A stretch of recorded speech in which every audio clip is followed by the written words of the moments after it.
If we've lost him, it's over. It's bad. I think so. I can cease to exist, but not well, Lord of God David. I think I hear him, actually. We're good. Cool. David, all right. He speaks from on high. Awesome. Dave is here. Kyle is here. Steve is here. And Dr. Griffith is here. Welcome, Dr. Griffith. How you doing? I'm excellent. Nice to be here. I'm ready. Well, it's nice to have you. I was telling you before we came on air that it's always nice when we can get new academics and scholars in here that are willing to interact with us after some of the shows that we do. So it's a pleasure to have you here, no doubt.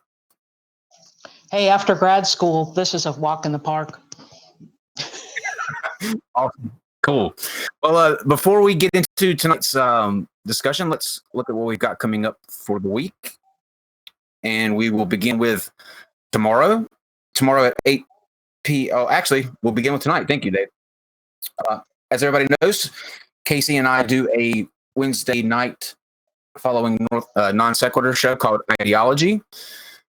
Casey, unfortunately, is very sick tonight, so we wish her well. Her other half, Godless Engineer, will be taking her place. So join me and John, and we were going to be talking to Genetically Modified Skeptic on homeopathy. So that will be really good. Join us for that. And that's immediately following this show. Then on Thursday, Caliph of God will be here. He is running for president in 2020. Almost said 2012. Well, if we could go back to 2012. But he will be with us tomorrow at 8 p.m. Eastern to talk about his presidential campaign and his call for a global caliphate, which is he thinks everybody should be under one religion, one God, and we'll find out why tomorrow at 8 p.m. Eastern. Friday, huge day Friday, Flat Day the 13th. We have Red's Rhetoric versus Jeranism, the debate that is 2 years in the making. They haven't spoken in 2 years. Jeranism will bring his model of the flat earth, and Reds will defend the one that we believe in, I hope, or the majority of us follow. So join us for that. That's 8 p.m. Eastern on Friday. And then on Saturday, it is the first annual Flat Earth Roast. We usually do our roast on Friday the 13th, but we took it back for the Reds and Jeranism debate. So we will be doing that on Saturday. Come see all of your favorite content creators as they make sort of a toast to Flat Earth. And by toast, I mean rip them to shreds. So that will be Saturday at 8 p.m. Eastern here on NonSequitur. Also, if you guys remember last night's video, which was the last of... Oh, thanks, Dave. I forgot to talk about Flat Anonymous, but we'll get to that. We'll get to that later. If you or someone you know is affected negatively by the shape of the Earth not being what it is in reality, then call Flat Anonymous, because flat is not forever. Isn't that right, Steve? And you can call us 24/7. We are certified Flat Anonymous counselors. We will walk you through it or mock you to death until you decide to change your position to a more rational one. You can call him 24 hours. I'll just mock you. 8 hours. It's what I do. At 4 o'clock in the morning, you can tell me the Earth is flat. I'm going to make fun of you. Also, in last night's video, the last debate roulette that we did last night, it's the lightning rounds one on the video. We are going to offer somebody the chance to create their own NonSequitur Show episode where you come in. The idea of the show is yours.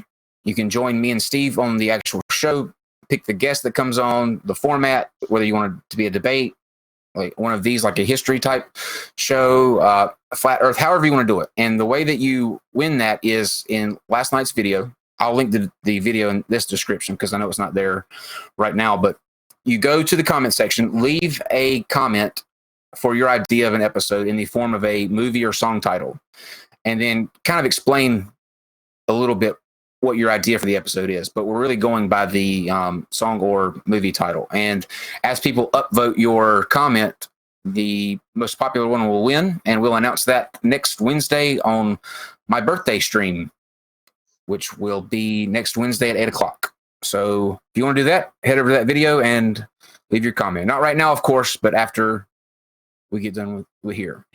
Kyle's turning 42, if anybody cares. 42. We're going to go with that. 42. David, cut his camera off and mute him. We cannot allow that.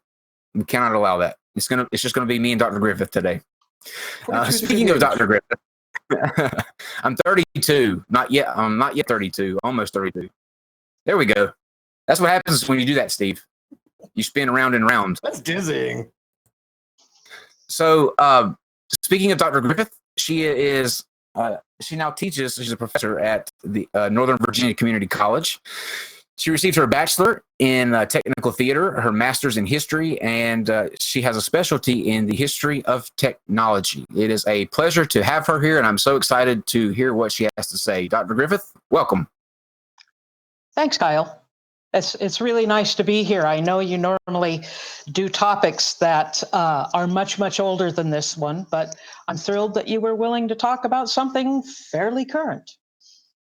Yeah, as long as it's interesting. And when I say interesting, I don't think that there's much in history that's not interesting to me anyway. Like I could listen all day long to these type subjects. So I'm very, very excited. Why don't you take a second and introduce yourself and let people know a little bit more about you, and then it will be you'll have cannot talk today for some reason. That's okay. Then you can go straight into what we're talking about tonight. Great. Thanks, Kyle and Stephen. I started out as a theater technician and worked backstage, did lighting, did sets, and I worked my way through college the first time as an audiovisual technician. Yeah, I was an AV nerd, a real one. I could thread a 16 millimeter film projector blindfolded. They tested us on that. Anyway, so I love the equipment. I love all that technical stuff. And so when I finally decided to go back for my degree, fishing around, you've got to have a specialty, you've got to have an area of interest, and you've got to have kind of a physical location. So I chose the history of technology and focusing around 1968, the analog stuff. And my area of interest was Czechoslovakia. My husband and I had lived there for 6 months in 1992 and 93. So we saw a lot of the change just after the fall of the Berlin Wall. And it was amazing to see. So we kind of got a little snippet of what it was like under that regime. And we were there when Czechoslovakia broke up into two nations, the Czech Republic and Slovakia. Mm-hmm. We were in Bratislava, waltzing with about 10,000 other people, drinking champagne and sect and getting absolutely schnockered. But it was a great evening, nice. A historic evening. Awesome. But what I wanted to talk about tonight was the Cold War. We are still living in the same earth that the Cold War occurred in. The nukes are still there. The submarines are still there. The Russians are still there. The Americans are still there. What has changed? And what has changed is essentially the ideology. If I can have slide number 2, please, Dave. Yeah, we're switching you over right now. Thank you. You get to come in between Steve and I. Right. There we go. My husband might get jealous. So, after World War II, the world gets divided up, and it gets divided up along ideologies. It was a war that affected every single inch of the globe, and the stakes were total annihilation. So it became the world's biggest game of us versus them, and each side created an us and a them based on ideology. And they insisted everyone had to choose what side or the other they were going to be on. It was not globalization as we became to know it in the early 2000s, it was you're either with us or against us. And so this made for a real tense sort of world. And I grew up around that. I remember very distinctly the idea that this was permanent. We thought that there would always be a West Germany. There would always be an East Germany. That Iron Curtain was forever, and we would be stuck in this situation for, forever, or until we blew each other up, whichever came first. But it's important to know that there were two sides, but there were also neutral places. Most of Scandinavia insisted on being neutral. Most of Austria was neutral, that sort of thing. If I can have the next slide, please. Slide number 3. Thank you. So during World War II, of course, the United States, Great Britain, France, and the Soviet Union were all allies. We fought against the fascists, against Germany, against Mussolini in Italy, and against the Japanese Empire. And so when we had FDR and Churchill and Stalin meeting together, they got along fairly well. They agreed to do certain things. It depended on what they were asking each other to do. Mm-hmm. And so we united to fight a common enemy. However, after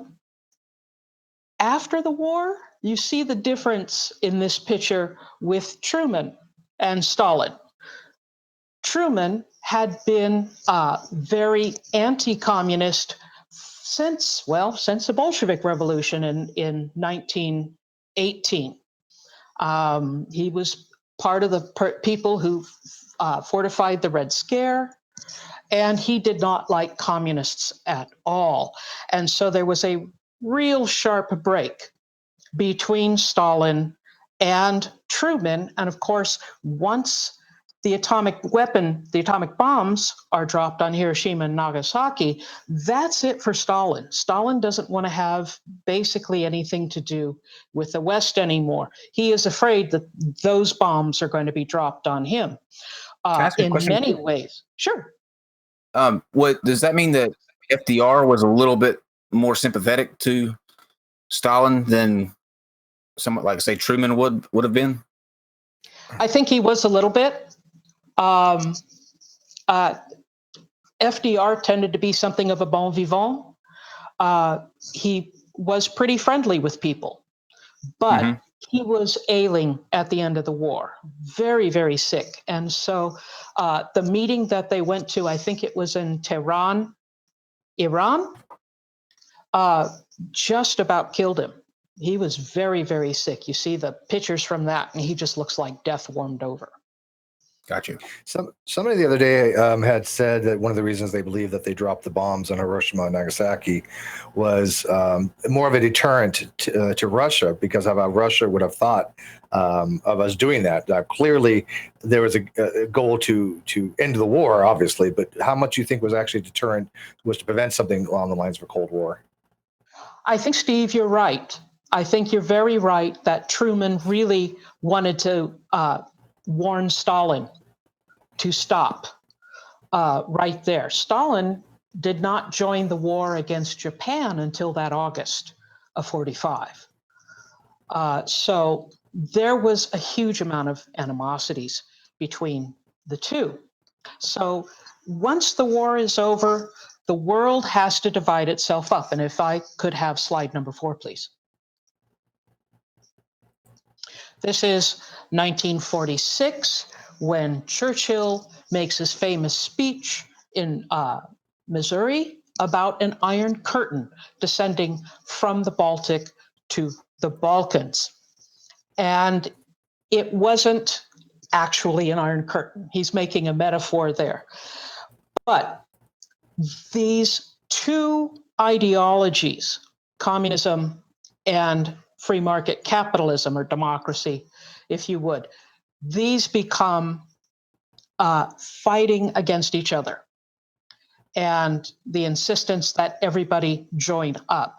Not everyone was on the same side as the Soviet Union. In fact, we will see that Yugoslavia, Tito in Yugoslavia, is going to go his own way. He will have his own country there, and being a strong man, he's going to run it as a dictator. And he was probably the only person who could keep the Balkans contained for as long as he did. China will eventually come over to the Soviet Union side, but that's going to break up in about 1964. So to make a stark difference, it was intentional for each of these ideologies to make a stark difference. We have to be different. We have to have this free market versus the controlled economy. We have to have the open society versus the closed society. And so making all of those differences just as bright and as sharp as we could make them was essential. And this led to a lot of problems in the United States because there was that feeling of we're the Americans, we're an open society. And this is when we see In God We Trust, put on the money, under God, put in the Pledge of Allegiance. This idea that we need to have a sharp line of definition between the two. So if I might have slide number 5. You had a question? I didn't know that. Yeah. No, I just think that's interesting. I didn't know they put it in there for that reason. I think most people would think that would be just something that's always been there and just from when the founding fathers, I guess, founded this country. But that's interesting. In God We Trust was pushed as a motto by none other than Francis Scott Key, the guy who wrote the Star Spangled Banner, the poem. Mm-hmm. Wow. And it was used on coins for a while in the 19th century, and then it was left off the coins, but it was brought back in the 20th century. Huh. So each side is going to set up military alliances. In the West, we had NATO, the North Atlantic Treaty Organization, and in the East, they had the Warsaw Pact. Stalin is going to want a barrier, not just the Iron Curtain, but a few hundred miles or so of other countries that he figures the West is going to have to roll across with the tanks, essentially cannon fodder. And so creating that Warsaw Pact, making sure that all of these different countries are armed. And he liked the fact, I think, part of the idea behind the Warsaw Pact was a military alliance, was an economic alliance, and a way to have a buffer zone. Because if you think about it, you had the Soviet Union, everybody spoke Russian, and all of those border countries did not. They, in fact, spoke very particularly idiosyncratic languages like Polish, Czech, Slovak, Hungarian, Bulgarian. This language difference offered up a barrier as well as the physical barrier. The only exception to that was, of course, East Germany. And East Germany was a problem for that whole Cold War existence. So each side frames themselves as the saviors of the world. The communists saw themselves as the most forward-looking country, very scientific, leaving behind good old capitalism because they felt that socialism was going to take over capitalism and socialism would eventually become communism, following along in the Marxist-Leninist model. Question: How were the Russians the forward-thinking scientific ones when they were still, at that time, correct me if I'm wrong, adhering to Lamarckianism and not even accepting things like evolutionary biology, and they couldn't even feed their people because the crops they were trying to grow weren't productive enough based upon their understanding of biology? Absolutely right. But Stalin had managed to put their industry into high gear. That was one way they saw themselves as progressive. So industrial. And yeah, so industrial, right? And of course, remember the socialists supported the workers. If you were a worker in the Soviet Union, especially if you were of a particular class of workers that were necessary for industrial use, like a welder, you made 3 times what a college professor did on the average. And all the workers had their own guilds, had their own dachas, they had their own places to go vacation, they had their own newspapers, they were treated very well. College professors were always considered suspicious that we were going to be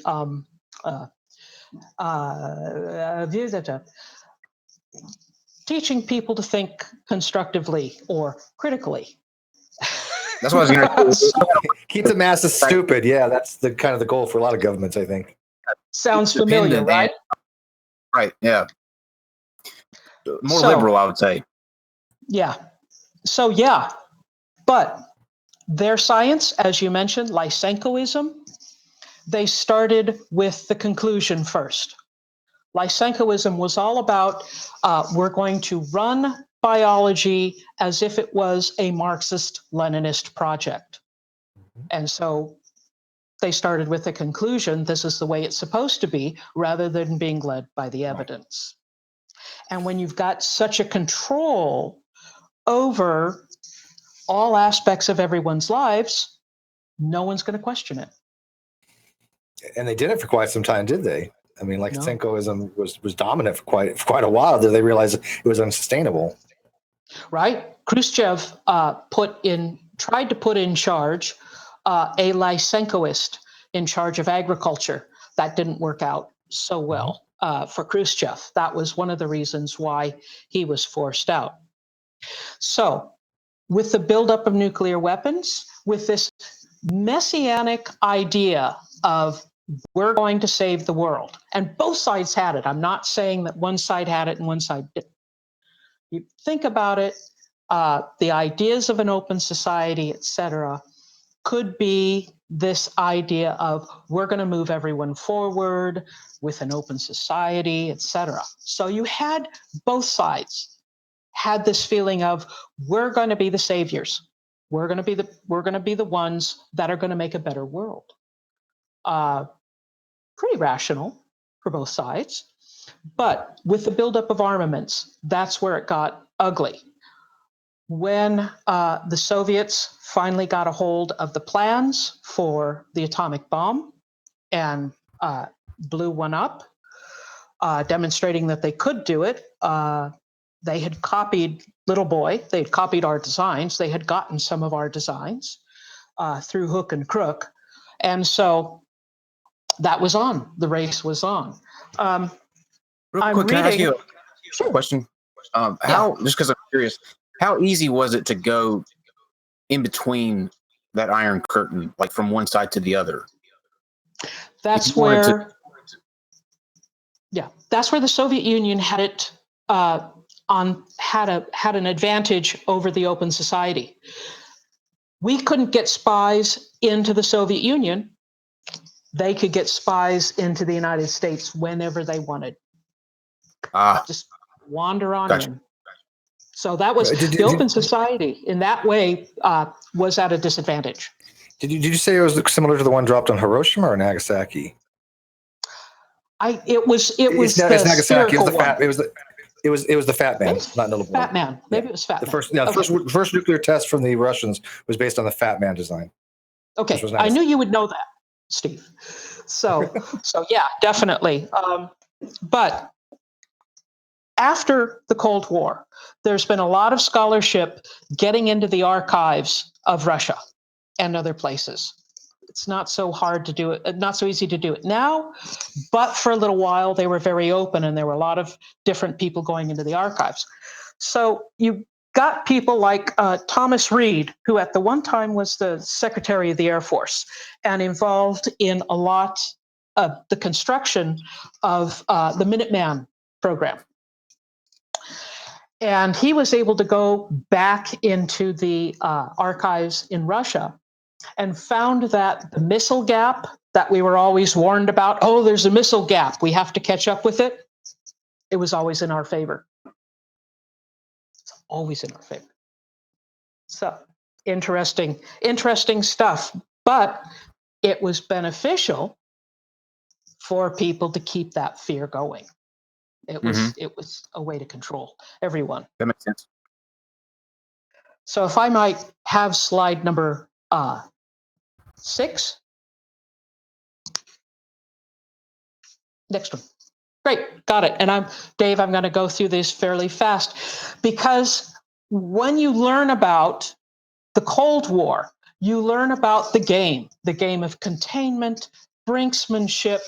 We've got Khrushchev meeting with Eisenhower, Khrushchev meeting with Kennedy, trying to organize and control these nuclear weapons. And the next slide, sure. How different do you think maybe the Cold War could have ended sooner than it did, or it could have escalated? How was JFK living out 2 full terms in office? Do you think that would have changed things?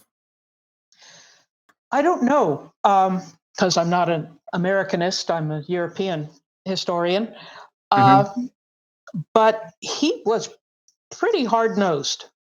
What he got Khrushchev to agree to with after the Bay of Pigs and the missiles of October and that whole problem, that how close we came to blowing each other up, that brinksmanship,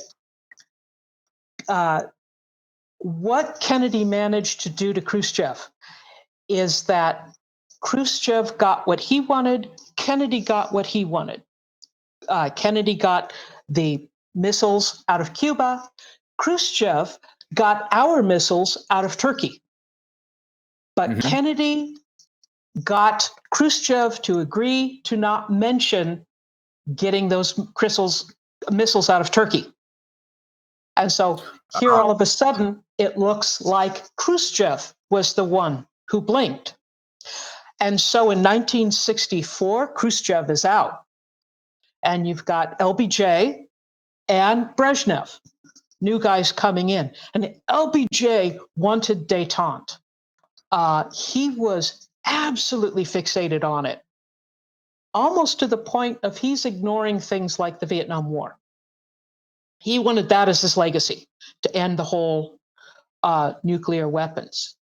I think even as much or more so than the Great Society or the Civil Rights Movement. He wanted that détente. And that slipped through his fingers. Of course, Brezhnev and Nixon meet. They get to the SALT talks and they get to détente. But if I can have the next slide, please. You've got even more Richard Nixon.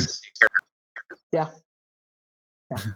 And you've got Ford and Brezhnev and Carter and Brezhnev making these agreements back and forth and back and forth. And it's never about, let's get rid of these. It's about, let's do this control and that control. And in many ways, they were controlling their own people by being able to say, look, I got these agreements, or look, I got this agreement. Both sides are able to do that. So when we finally get to the end game, slide number 9, please. Thanks. You get Reagan and Brezhnev dies and Gorbachev. You've got Andropov and a couple of other guys. They die in very quick order. And you get the new guy, Gorbachev, who is one of the first premiers, general secretaries, who actually has an advanced degree very well educated. And so he's willing to talk to Nixon, and that relationship is very interesting. And of course, there's been oodles written about it, so I don't need to go into that. And of course, as we all know, Ronald Reagan said, "Mr. Gorbachev, tear down that wall." And of course, Mr. Gorbachev tore down that wall. Well, that's rubbish, because of course, the wall doesn't fall down until George W. Bush is out of office. But this is kind of how we tell the tale of the Cold War, this leadership and détente and mutually assured destruction. These guys. Could you maybe touch on that a little bit as far as I love the story of the wall. It's just one of the most fascinating stories, I think, of the entire period of what actually transpired as far as that. So can you, for us, touch on that just a little bit? Sure. Actually, if I can have the next slide, please. By the time you get to 89, you've got people throughout the satellite nations, Poland, Hungary, Czechoslovakia, Romania, who are sick and tired of being told by their leadership, next year it's going to be better. Next year we're going to be fully communist. You just have to suffer a little bit more. And the Iron Curtain was very, very porous to such things as radio and television. They couldn't stop it. They couldn't jam all of the radio and all of the television. It took a huge amount of energy, for one. And so with the what's happening at Chernobyl, with the Soviet Union losing as badly as they did in Afghanistan, the Soviet Union has to come up to answer some questions for themselves. There are certain historians who are still arguing about this. One of the things they point out is the fact that Reagan and George H.W. Bush used connections to make sure the price of oil was extremely high, and then was extremely low. And that low oil price prevented the Soviet Union from getting hard cash. So they're running out of money. They're trying to support the satellite nations, and they're running out of money.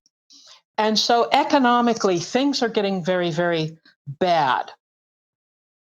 And it's the people who are going to go out in the streets, hundreds of thousands of them, millions of them, that are going to spend 1988, 1989, actually standing out saying, we want something to change. We want it better.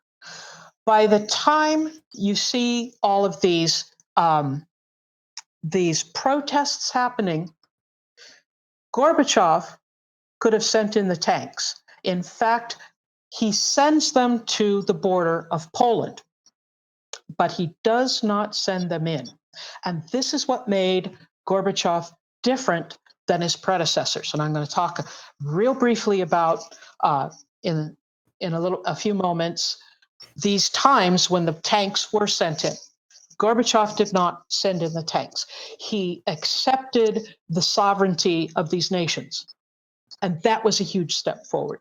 So I really think that if you're talking about the end of the Cold War, it was people power, people standing up for themselves and saying no more. It was Gorbachev's decision to respect sovereignty, and it was the drastic economic conditions. And slowly but surely, things are happening, like the roundtable talks in 1989 in Poland. There is in Hungary, they're reburying one of the nationalist Hungarian leadership. That leads to a whole bunch of protests. So there's all these little things happening in that year that eventually it just collapses. The leadership sees that the people are against them and sees that Gorbachev is not going to back them up. The East Germans had been escaping to Prague and trying to get out that way. and it becomes quite crazy. And so the leadership of East Germany decides that they're going to loosen some controls. They're going to let people buy things in Western Germany at a certain time. But the order to do that, they don't specify the time. And this is an outrageous press conference that one of the leaders of East Germany is having, who is basically saying, he's reading the order, he's saying, telling the people assembled, the press, that, we're opening the borders and people will be able to go to West Berlin and West Germany to shop, mainly West Berlin. And one of the press asks him, when does this order go into effect? And he looks over the paper, turns it over, shrugs his shoulders, and he says, I guess immediately. And this starts a wave of people coming towards that barrier, Checkpoint Charlie and the Berlin Wall. It's pretty awesome night, and it catches everybody by surprise. I've seen the presidential briefings, the secret CIA presidential briefings from the time, and they were caught entirely unawares of what was going on. So 89 was a huge year. Really? You would think they would know everything based on, Nope. The U.S. government knows all that goes on in every situation.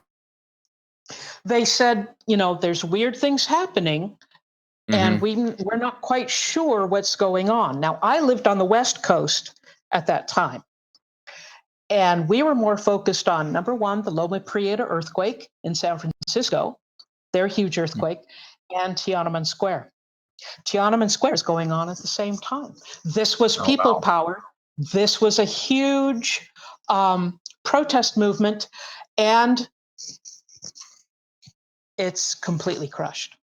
Can you speak to that just briefly? I know that that's not part of tonight's issue, but I think it's important to point out what was lost there in that square that particular day for people who are maybe not familiar with it. Can you kind of briefly talk about what happened there in Tiananmen Square? It's still a huge mystery. The Chinese government has covered it up. I mean, there's reports of how many people were killed. It's hard to say. We might never know. I have my students do oral histories where they talk to a family member about some event that happened. And he talked to his father. One of my students talked to his father, who was in America watching American television about Tiananmen Square and what was going on. And his grandmother, who was still in China, in the south of China, and heard nothing about it. She knew absolutely nothing about it. She thought her son was crazy for talking about what's happening in Peking, in Beijing. And then she had to take a train ride, and she had to switch trains in Beijing, and she saw Tiananmen Square for herself, the protest movement. And she was completely shocked. So that's how closely guarded the Chinese government kept it from all of their people. So yeah, definitely, we'll never know. Wow, they're very secretive over there. I mean, the ability to which they're able to censor out information is almost shocking.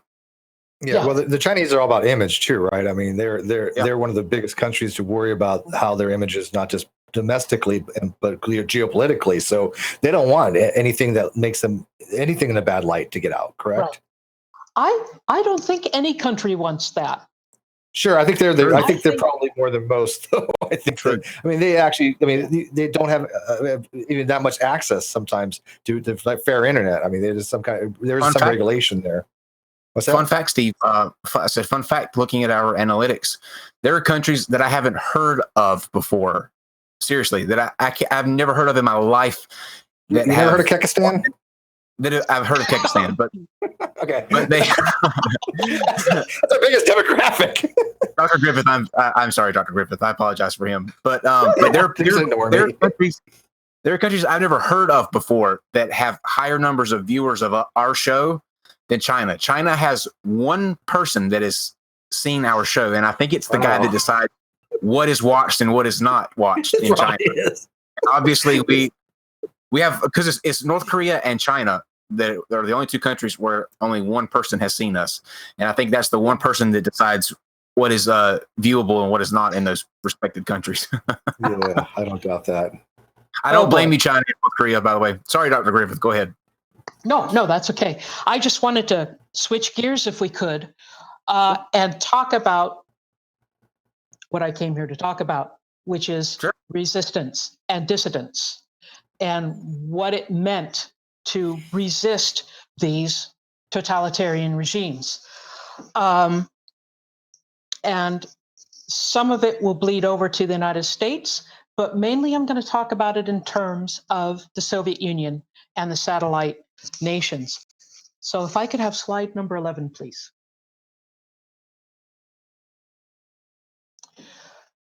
When we talk about dissidents, we often talk about the intellectual dissidents, the men and women who were the intelligentsia, as they were called, people who had advanced degrees or were college instructors or were writers and artists and scientists and people who could get the word out in an elegant and eloquent way. People like Sakharov, Andrei Dmitrovich Sakharov, who was a nuclear physicist, who was pretty much the head of the Soviet nuclear program.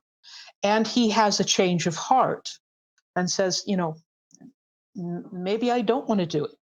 And he is thrown out of his job. He spends a huge amount of time in exile, but he writes letters and he tries to get the information out. Or people like Václav Havel, a man who has been my hero for quite some time. He was a playwright. His family started Barrandov Studios, the major film studio in Czechoslovakia in the 1930s.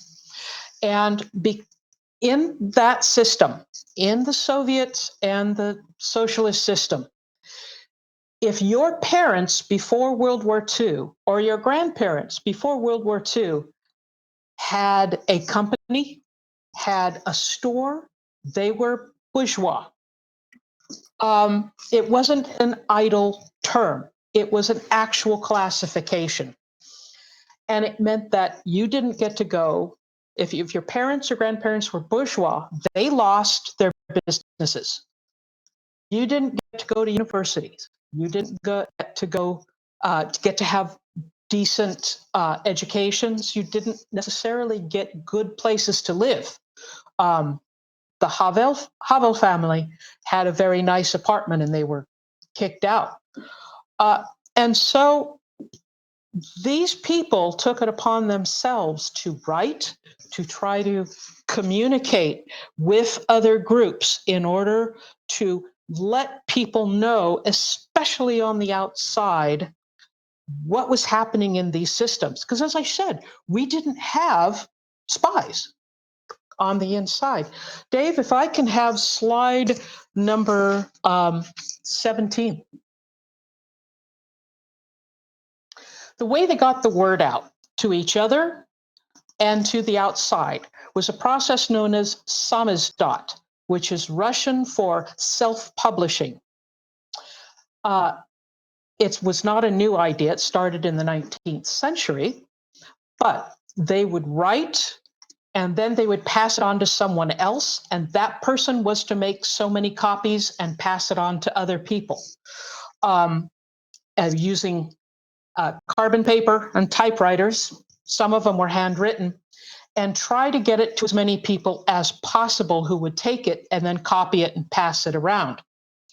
Samizdat were those pieces of samizdat that got to the West, that got outside, that were smuggled, etc. They also used audio recordings, and here's one of the weirdest things that you'll find out of that. idea was the Roentgenstadt. My Russian sucks. These were also known as bone jazz or dancing on bones. They would take x-rays, used x-rays, and that's that thing that you see on screen. That's an x-ray.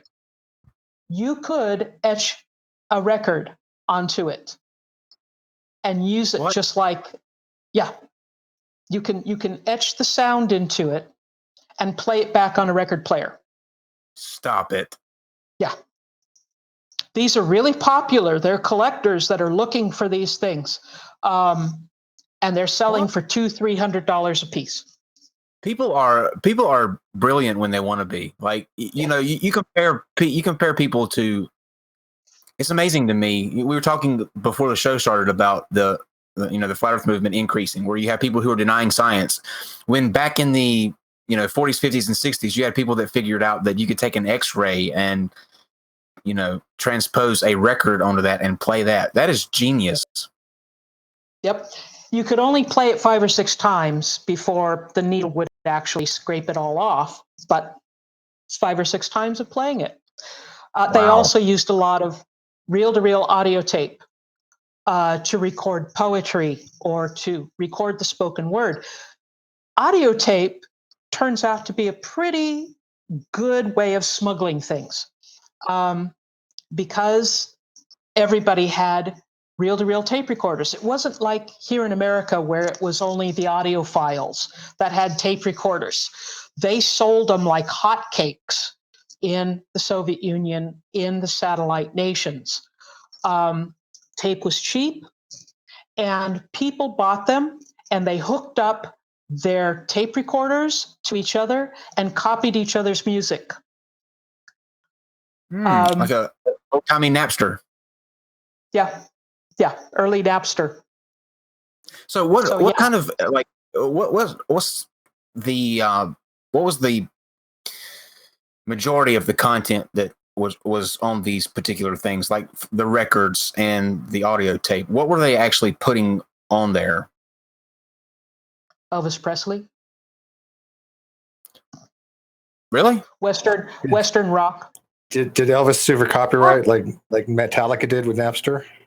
Couldn't sue.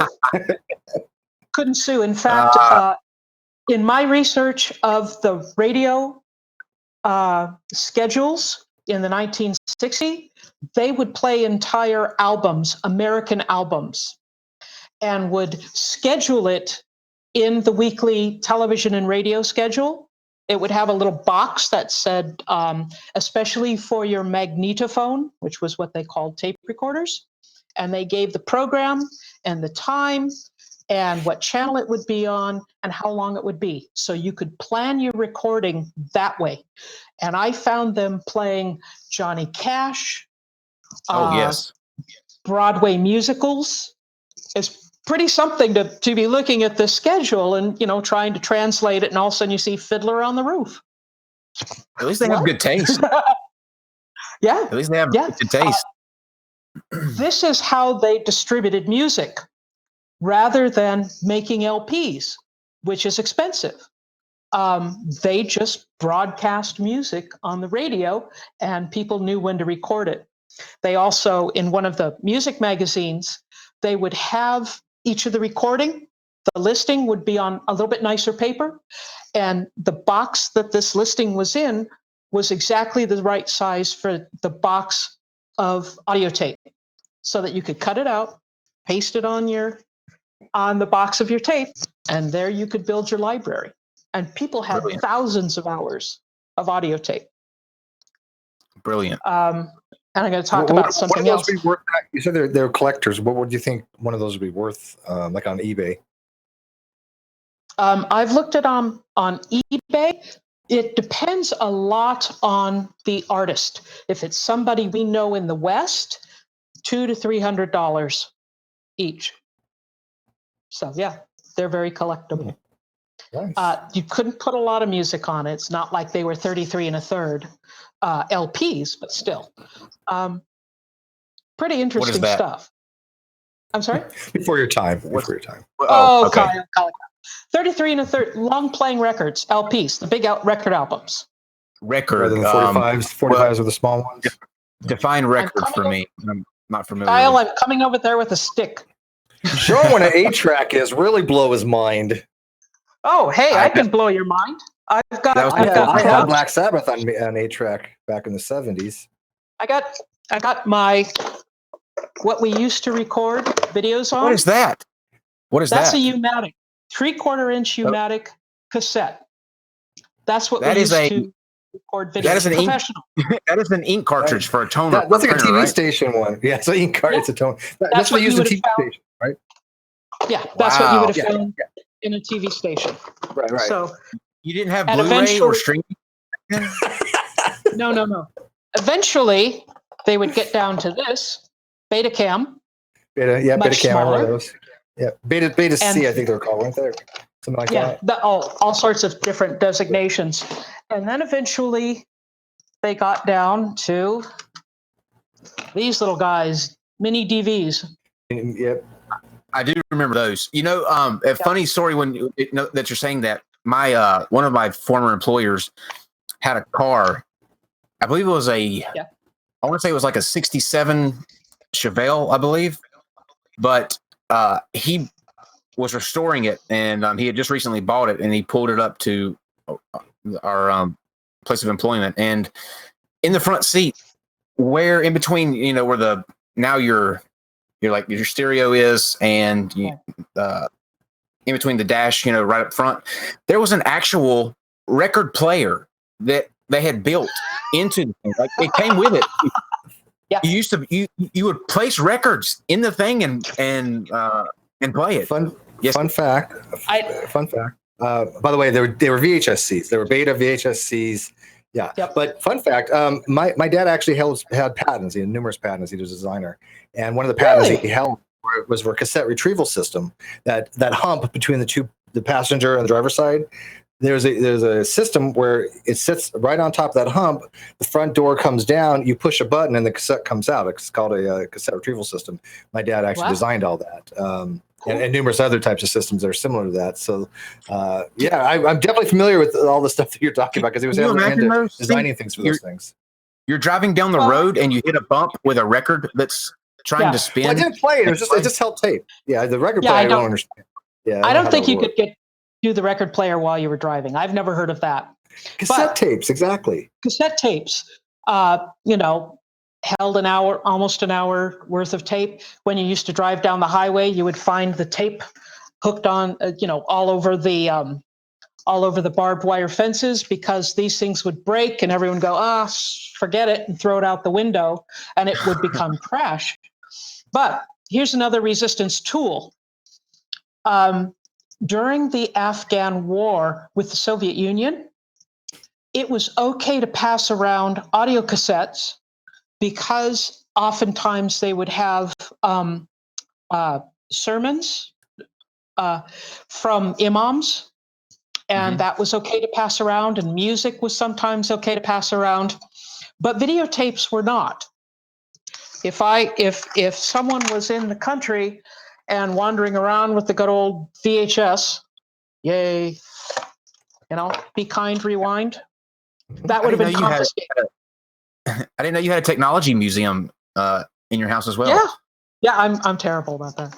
Anyway, so my husband hates it too, and we're moving in a month, so he's going, we got to get rid of some of this stuff. No, I need it for school. But there was one. It was one of the news stations, I think it was BBC, was issuing video cameras that recorded on these smaller cassettes. They were not considered broadcast quality, but they looked enough like these little audio cassettes that they were waved through the lines, that they were able to smuggle out the video because it looked like the audio cassette. So yeah, brilliant. Piggybacking. Mm-hmm. So if I can have, do we have a few more moments to talk about some of the ways people resisted during call questions. Of course we do. Okay. If Dave, if I can have slide number 12, please.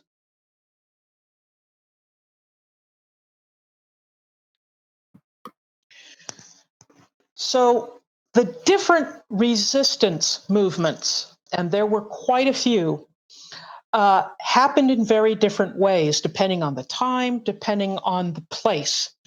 In 1956, you had the Hungarian uprising. There had been some problems with students in Poland, and then later that year, some students in Hungary. And this led to an absolutely huge, violent uprising. Now, this is the old stuff. They broke into the National Guard offices, they grabbed guns, they pulled out the secret police that had been established, pulled them out of their offices, hung them up by trees, and used them as punching bags. Pretty gross stuff. And it was a horrible armed conflict, and it was just partisan fighting like you would have seen in World War II. So it wasn't anything fancy. The Soviet Union decided it was going to clamp down on this. It was sad in many ways because part of the Hungarians thought they were listening to Western radio that was egging them on, that was saying, yeah, you rise up against the Soviet overlords and we'll help you. And no help came. So the fallout from this was horrific in terms of they rounded up all the leaderships and tortured them and hung them. And Hungary became an extraordinarily repressive place for the next 10 years. They truly wanted to leave the Warsaw Pact. They wanted to become neutral like their neighbors, Austria. And so that was not going to happen. The Khrushchev put his thumb down on this. And so, Dave, if I can go to the next one. Of course, 61 in East Germany. East Germany, because they spoke the same language as their neighbors, there was a lot of cross-pollination. That language, they were able to understand each other. And of course, there's radio broadcasts going back and forth. So that shared history, that shared language was an important factor for the unrest in Eastern Germany. Also, I want to ask you guys a question. Where did all the Nazis go? They died. Argentina. They died? Argentina. Didn't they get all tried? Some of them went to South America, Venezuela, Brazil. I don't know. Argentina. But what happened to the average German who was part of the Nazi Didn't party? they have the Nuremberg trials or something? Yeah, well, we only hung about a dozen people from the Nuremberg trials. And there probably weren't that many people going to Argentina. I'm going to assume they stayed where they were and quickly denounced the Nazi party. Change their position and it kind of assimilated. They tried, but it was the practice of the governments to kind of whitewash the Nazis. East Germany said, all of the Nazis left. We don't have any Nazis here. We're communists. So all of the communists in Germany, they supposed, went to East Germany. And the West Germany, the Federal Republic of Germany, basically said, well, we weren't, all that enthusiastic about Nazism to begin with. So they just kind of put it aside. So that developed all sorts of animosity. Also, both sides of Germany suffered a huge refugee crisis. And oftentimes the POW camps and sometimes even the old concentration camps had to be used to house German refugees that had been kicked out of Slovakia, kicked out of Czechoslovakia, that had been kicked out of Poland, that had been kicked out of Hungary. If you spoke German in many of those places after World War II, you were kicked out of the country. So they had a huge refugee crisis. And so not a lot of ways to feed all these people, etc. Stalin also had tried to blockade Berlin, West Berlin, with the trying to keep them and starve them so that he could join Berlin into one city. Remember, they had were two separate halves of the city. And that's when the Berlin airlift comes in. The Americans and the British set up airdrops, and they're able to feed and get coal to the people of West Berlin for a year. Imagine getting enough coal and food to feed a huge population of close to 1 million people, all by plane. And these are all propeller planes. These are the stories of the Berlin airlift are fantastic as far as the organization and everything. Also, some of the pilots had noticed that the kids in West Berlin were watching them fly over, and one of the guys would tie a handkerchief, make a parachute, and tie candy bars to it and throw it out the window to the kids. Oh, cool. And they started awesome. calling these guys the candy bombers. And you see pictures of kids lined up waiting for the candy to come flying out of the windows of the plane. So that's pretty sweet. That's a really awesome story. But that economic distress in Eastern Europe and trying to get a foothold, and there was a brain drain. Many people were leaving East Germany, East Berlin, going to West Berlin, or going to West Germany. And so the answer, the wall. 1961, the troops come in and build this large cement wall. Actually, that picture has got, you can see it going right past the Brandenburg gates. And if you tried to cross it, you were shot. So there's some really interesting stories about that. But both ways, like crossing in no matter which direction you went? Nope. The west side, you could go right up to the wall, no problem. Nobody bothered you. That's why it was covered with graffiti and spray paint. That was the west side. The east side, it was, barbed wire and 100 or something feet of no man's land and spotlights and guard towers and like the DMZ a lot of now. people died. Yeah, very much so. Very much so. Yeah, but they had guard towers every so often, and they had military stops. I mean, can you kind of describe to the people the relationship between West Berlin and East Berlin and how it was pretty much encapsulated in just walled off from the rest of East Berlin? Yep. Well, okay. Berlin was a city, the capital of East Germany, and it is right in the middle of East Germany. And there was train tracks leading to West Berlin. That's how they got food in there. The French, the British, and the Americans kept watch over West Berlin. There was lots of soldiers there and the people of Berlin. And so they were in huge danger the whole time. The spear point, they felt that they could be bombed at any moment. But I mean, they loved Berlin because it was a very vibrant sort of city. So keeping Berlin, West Berlin free, that was really important to NATO. And so they were willing to do anything to keep it alive. But if you wanted to go from West Germany to West Berlin, you got on a train and it was sealed up and you just went straight through and everything was inspected. Actually, one of my stepbrothers was on one of the last trains to go through. He had no idea the wall was going to be down. but he got to visit East Germany. He's got to see it. You know, that I think he was there that September, October.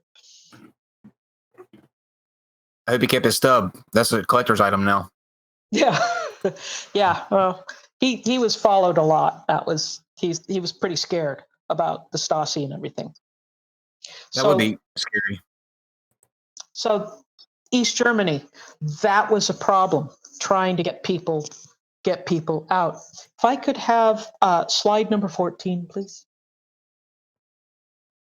And of course, 1968, the Prague Spring. I've spent the last 7 years studying this 1 year. That's what I wrote my dissertation on. And the year starts out with a new reform movement takes charge.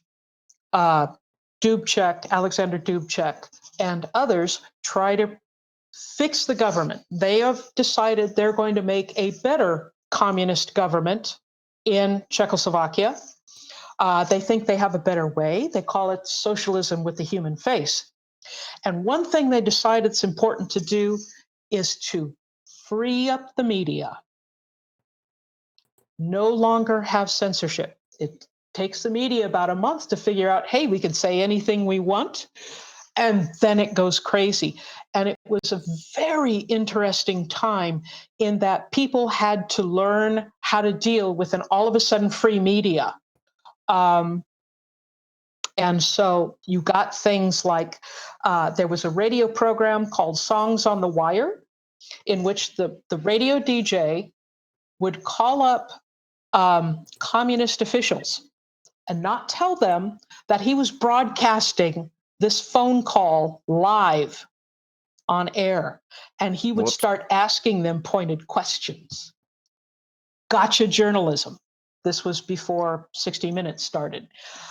So it was pretty wild and crazy. And unfortunately, the Soviets could not have this. And they send in an invasion, 7,000 tanks, about 250,000 troops from the Warsaw Pact.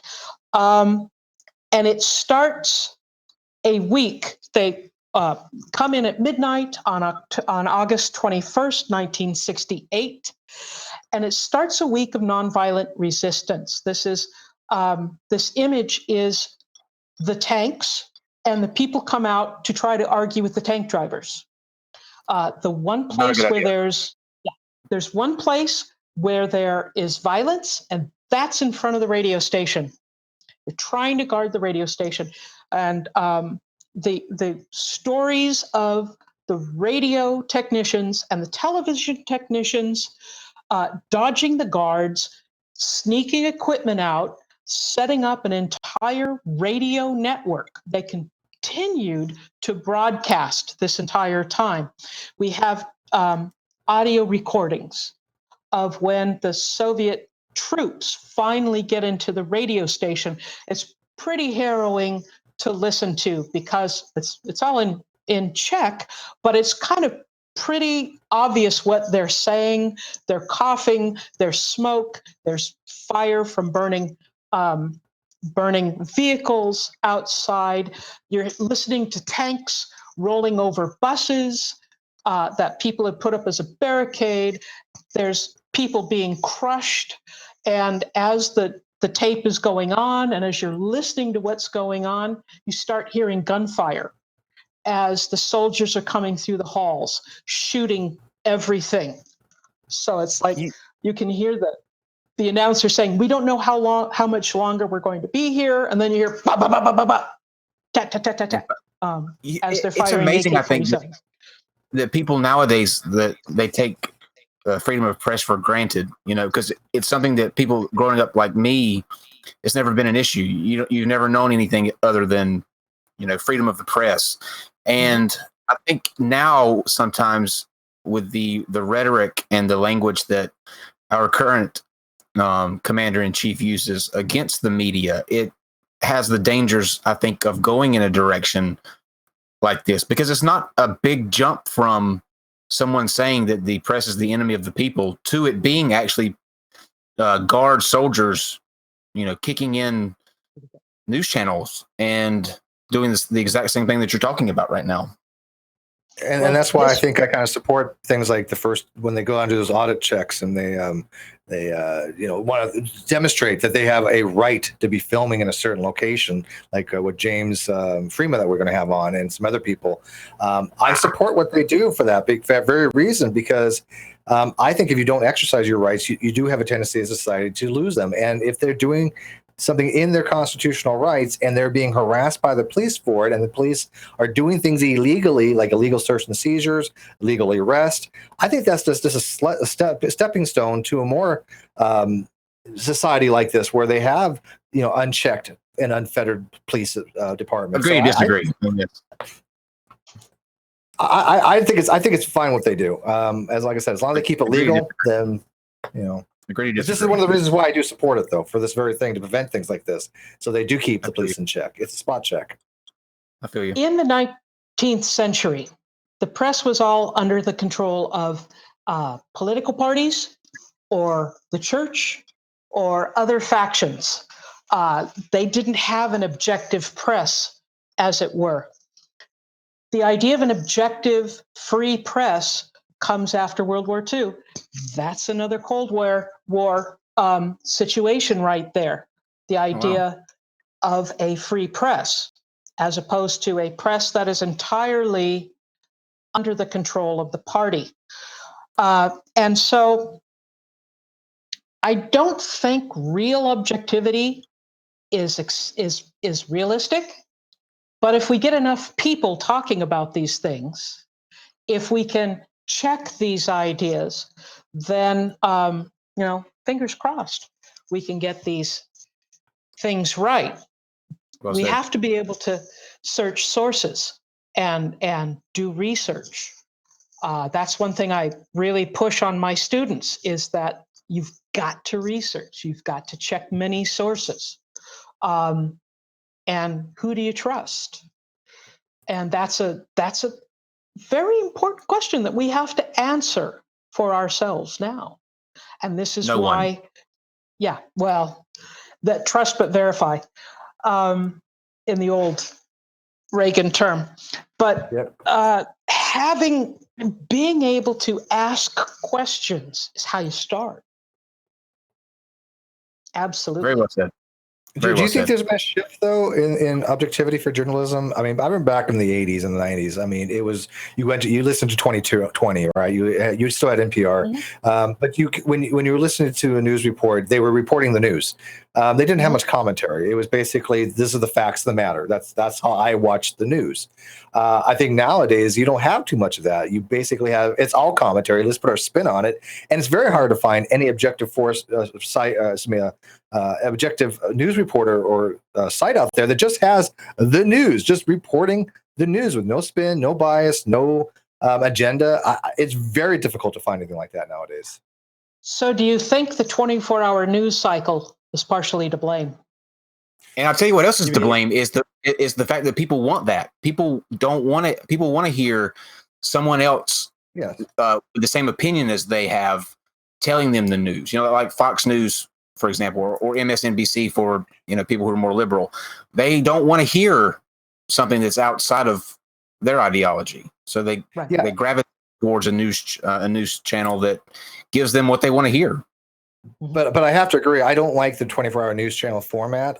Back in the day, it was like, okay, 6 o'clock news is on, right? And they had to get everything in within a very small, limited amount of time. Now they have to feed these news channels 24/7, and they'll just throw up any crap that they want to throw up, whether it's even true or not, just because it's something to talk about. And then they say the same things 50,000 times. And it's been demonstrated they all get similar scripts that they have to read, which is pretty scary. I mean, when you have a dozen or more affiliations and they're reading the exact same thing verbatim, at that point they're no longer reporting the news. I'm sorry, it's just not. The dying it's media, talking points and indoctrination. And I'm not I'm not a conspiracy person, but even then I got to say, hey, that's kind of bizarre. They're dying out, though. Internet news is taking that place. I think there's something to be said for internet news. But would you agree that 24-hour news cycles probably have not been a good thing for news? I think the 24-hour news cycle encourages stations to put the cheapest programming possible It is expensive Absolutely. to get real journalists out there to go find a story. It's cheap to get a bunch of blabbers to sit there and talk. And how can you listen to somebody with 10 people on one screen? I literally counted one time. I think it was Don Lemon had literally 10 people around him on a screen, all trying to talk in the 2 minutes that you get for that segment. It's just what they're doing now is ridiculous. And that's why people go to things like internet on the news now. You can get what you want immediately and then be done. You don't have to sit through countless stories about crap that you care nothing about. Well, back in the day, there were not only gatekeepers, but wire services. You ever heard that term? The wire service or the gatekeeper? Yeah. With wire services. Oh, yeah, of course. Absolutely. Associated Press, Reuters. Yeah, especially Reuters is still around, yeah. APA. These were companies that radio stations and television stations subscribed to. And when you subscribed to them, you had a dedicated phone line and you put a teletype machine. Most people have never seen a teletype machine, but you would hear them chicka, chicka, chicka, chicka, chicka, as the sound effects behind radio news shows. And these teletype machines printed out just the articles. Mm-hmm. And then, if you were a lazy DJ, you'd walk over, rip it off, and read it. It was called Rip and Read. Yeah, right from the wire, how you right? did your news, right from the wire. Yeah, I remember those days. That noise I remember. Yes, and these teletypes were, I call them Twitter of the elite, because they were used everywhere. Steve, did you have one on your submarine? I was surface, but we had a system that was based on teletype. Yep. Sure. Yeah, yes, of course. That way you could send a printed copy. Why do you think when you would listen to radio and they tell you what the temperature was out at the airport? Teletype machines. Every airport has a teletype that's sending out weather reports so that if a pilot is leaving Cleveland, he knows what the weather is going to be like in Spokane when he's supposed to land. That was all done by teletype. Limited to 140 characters? This is no. Yeah, this is no, definitely not. This is Dave. Okay. It's also an interesting point of fact. Teletype is also where you hear the word TTY come from. If you're into computers, if you're into computers and you know anything about computers, the word TTY comes from teletype. So it's refers to characters, the method of transmitting characters over the wire. Exactly. And hot off the presses. I thought TTY stood for truly thank you. I thought that was a text telephone. Stands for text telephone. It was how deaf people communicated over the telephone. It was, as I said, used for weather, for airports. It was used for news. The hotline between Moscow and the White House, teletype.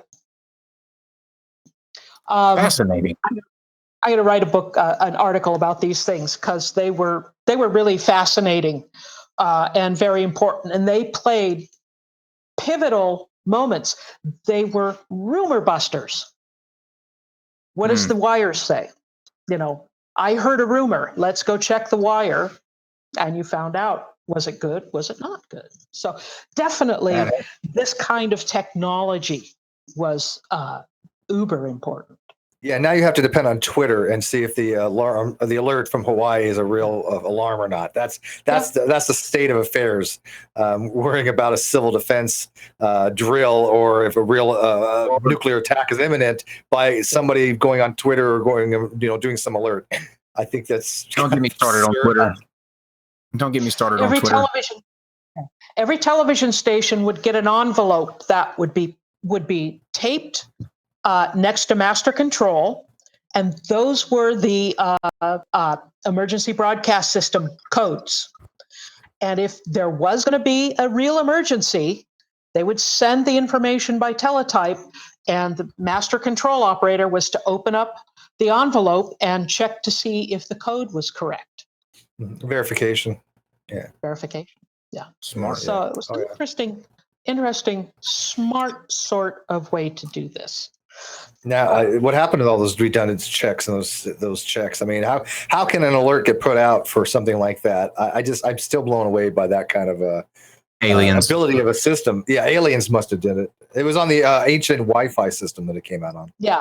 Well, look at who's putting out the information and how many people are getting it. With Twitter, we all have to connect with each other and follow each other. You're not subscribing to something, and there's not a single source. And it's very easy to fool people with it. So I think Twitter's very, very dangerous. It can Yes. be. And by the way, yeah, somebody correct. It was an authentication system. Yeah. Authenticator. Well, I see, think they call it something. if I can get into this idea of how to set up a resistance from my studying the Cold War and the things that they did, if I can go ahead and get to the meat of the idea, Sure. from my studies, because you hear we've got to set up a resistance, and people are passing stuff on Facebook and Twitter.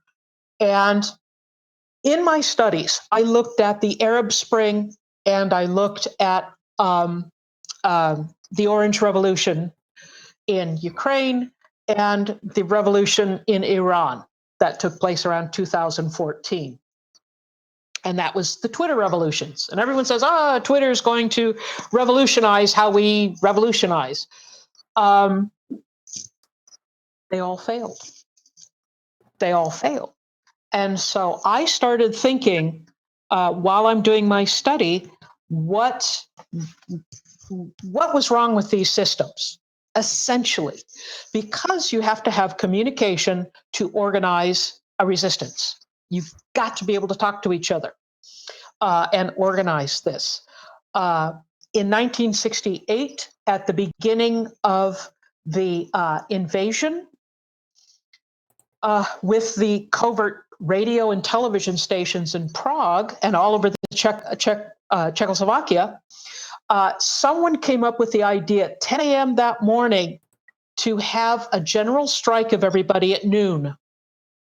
Take everybody off the streets at noon, just to show that they were organized.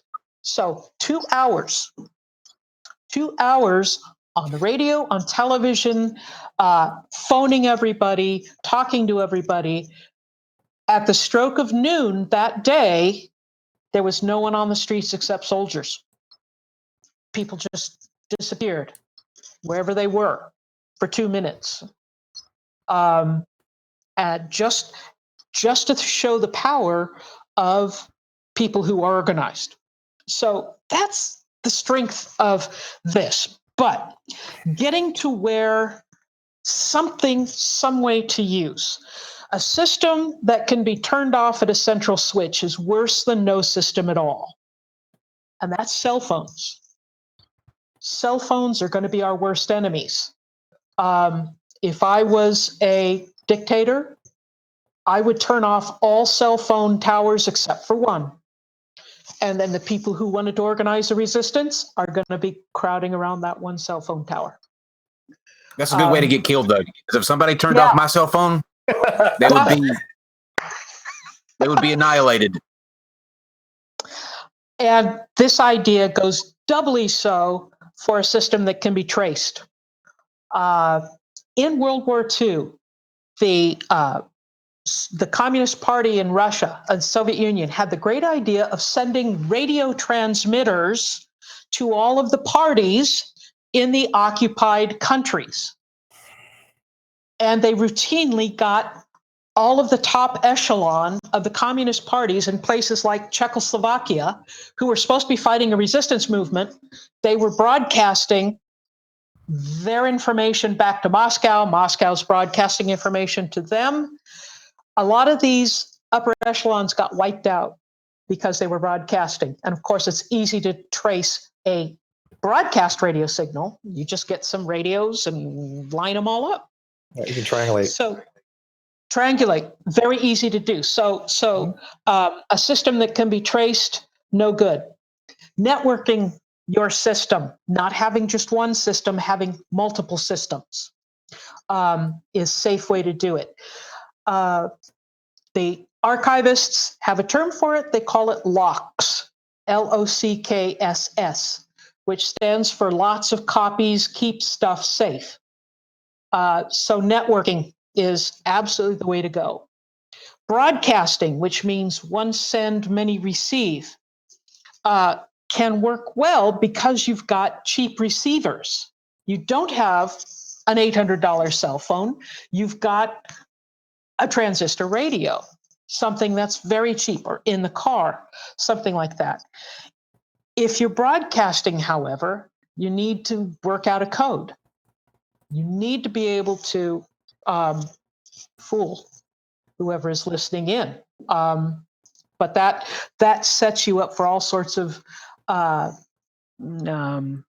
ways that you can fool whoever is listening in on you. So it's putting that in code. Piggybacking on systems, finding a system that can't be turned off, like communications that would be used for the defense network, or communications that would be used for the higher ups. See if you can piggyback on that, send messages along that signal, as it were, so that they can't turn you off. You need, for command work, for the higher echelon of the resistance, you need a system with integrity. Teletype was one of those systems with integrity that people just couldn't get on, like they could Twitter or whatever. Also couriers, physical information works. That's how Osama bin Laden managed to hide for so long, using couriers, using different phones, that sort of thing. And the most important thing, and this is what I found from interviewing lots of people who escaped the Nazis, who escaped communists. The people who are willing to walk away are the ones who can survive. The people wanting to stay there and fight it out die. I don't think that when you're talking about, like, what would we do nowadays in terms of resistance, like the examples that you just gave, I have to go back to nowadays. There are people who still think that the earth is flat. I don't think people are, number one, I think they're apathetic to certain things that are going on, and two, I don't know if they're bright enough to do some of the things that have been done in history's past to actually set off a revolution like this. Like, I think nowadays, if something were to happen, like, let's take Trump, for example, if he was to declare himself a dictator and, he was going to take over the country, I don't think that millennials would have the wherewithal to circumvent that. I really don't. Oh, I think so. I think they do, but you have to be clever about it. Some of the people I interviewed that escaped the communists, one guy was like 12 years old. He had gotten word that he and his parents were going to be arrested. I don't know what he had done, but he realized that he had to leave and leave now. And he had some nice coins, some gold coins, and he taped those to the bottom of his foot inside his shoe, and he grabbed a stamp collection. Which one do you think was more important? Once he got underneath the barbed wire, shooting going on over his head, what was more useful? Stamps. He got into a refugee camp, and he found a doctor who was into stamp collecting. And they worked up a relationship there, and were able to use that. So, as crazy as that sounds. Go ahead. No, I'm sorry. I was just going to say, I think I was thinking in terms of the stamps would probably be more of value because of people who were caught or, inside those camps wanting to send letters or stuff out, but I guess that would be regulated pretty heavy. I have a story for that. If I may tell it. Sure. Sure. A woman who lives in the Washington, D.C. area, her name is Clara Sever. I did an oral history. Her family was Jewish. They were rounded up and sent to a concentration camp. She, her parents, and her older sister. And her father was working on road crews. They were slave labor. And he had heard that if you could get someone to tell the Nazis that your specialty was in demand someplace, you could get out. And Clara's father was a dentist, right? So important job. And so one day when he went out to do his work, he had a letter in his pocket. He wrote a letter to his brother, who was outside the camp, saying, "This is where we are. Please get us out, and, get in touch with these people." And he didn't have a stamp. So he took the letter, addressed it to his brother, and put it on the side of the road underneath a rock so it wouldn't blow away. And at some point, somebody picked up the letter, put a stamp on it, and mailed it. Huh. And it got to the brother. The brother got them out, and they were able to be out of the camp. But it wasn't before her sister died of typhus. That's amazing, though. Isn't that a wild story? Just it that is. Amazing. You talked about. You talked a second ago about you think that millennials would be able to do something like the kid that taped the gold coin to the bottom of his foot and took the stamp collection. See, back then, I think that people were used to times being hard work, getting out there when you're younger, and working in the fields, farming, industrial work. You were just made to grow up a lot sooner back then than you are now. Kids nowadays, I mean, they're playing video games, and that's the biggest worry that they have a lot of times. But back then you had to grow up really quick. So I know if I was 12, even in the 90s, I wouldn't have thought to do that, to tape a gold coin into the bottom of my foot and get out that way. I mean, that's pretty smart. But another interview I did was of a young man who was a young man during World War II, and they had found a shell, unexploded shell, in a forest, and the young man started banging on it with a rock, and blew himself up. So, yeah. So yeah. No, they all weren't smart. Not all. He probably believed the Earth was flat. Yeah. So I think people would come up with some of these ideas eventually if they're thinking through. And sometimes I think some may, and I think some video games also teach you some critical thinking as well.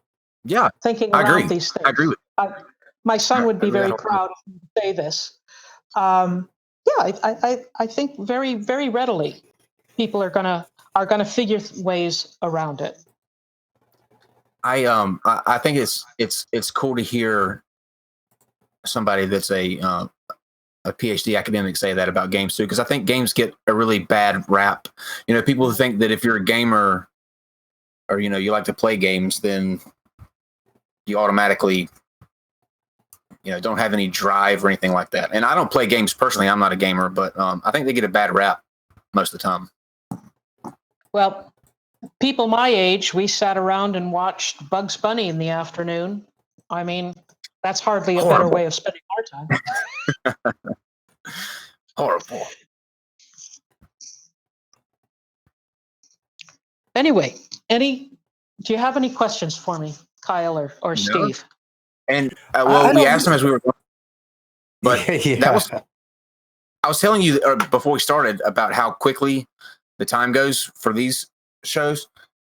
We have gone 110 minutes, and it feels like no time. I'm sorry, you guys. No.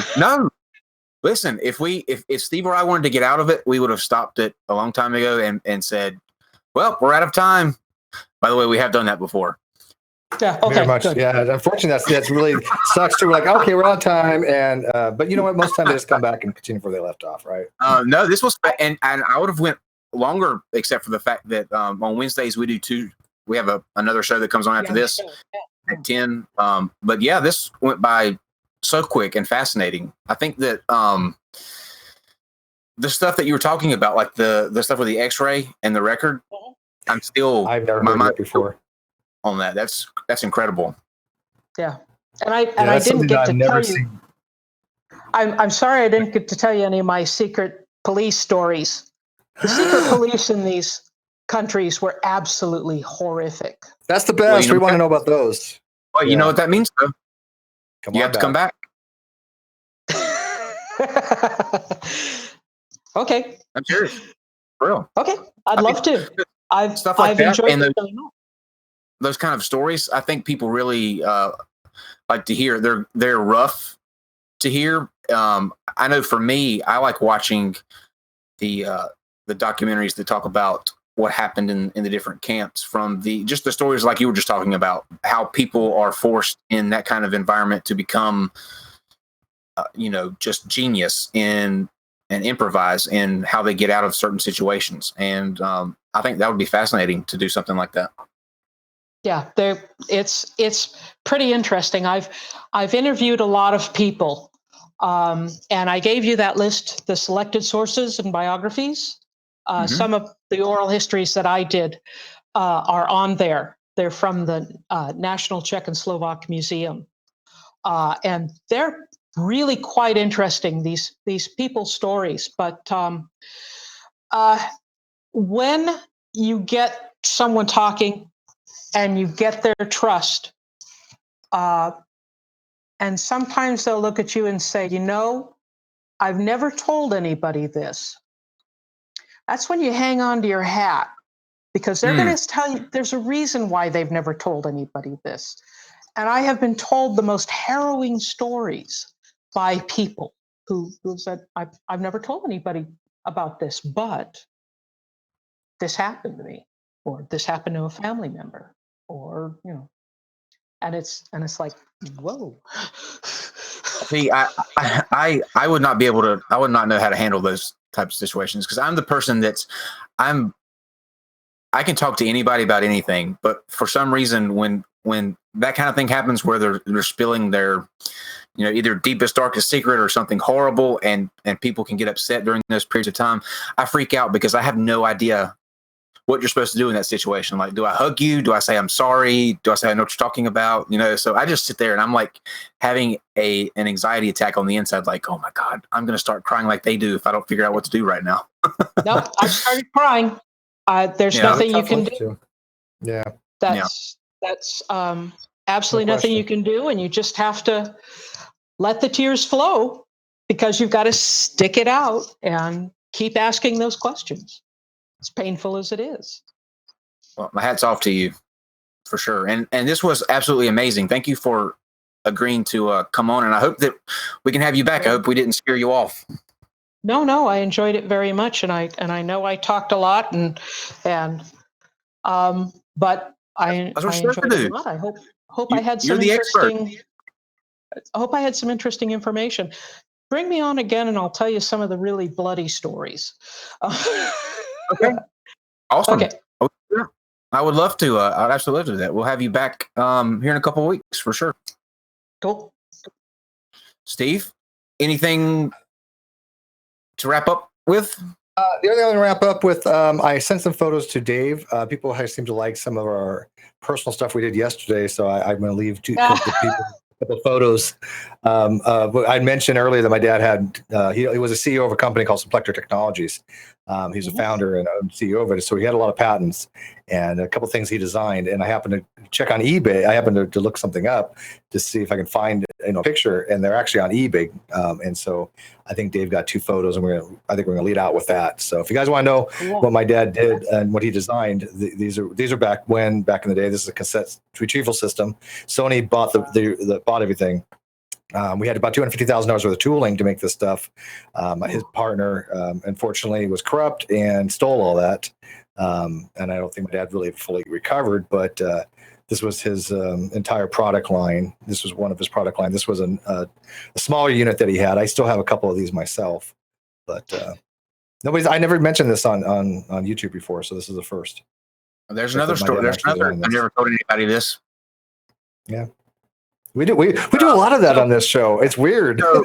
So guys, before I let Dr. Griffith close us out with do you do like a blog or somewhere like where you write articles people can check on, or if they want to follow you, anything like that? I don't yet. I'm still getting over writing my dissertation. I can imagine. So I'm working on a couple of articles. But I don't have a blog.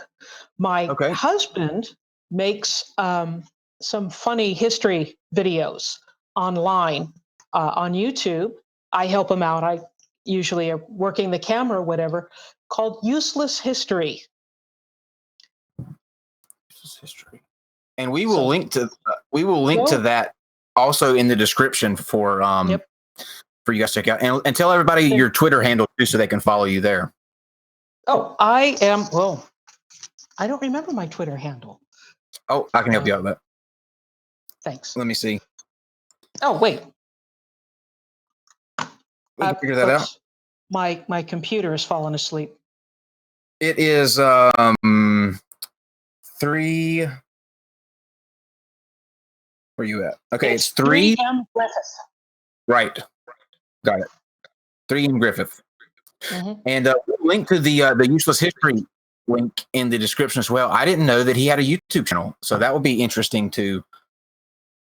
He's only done about 5 or 6 of them, and they are stupid history, completely useless.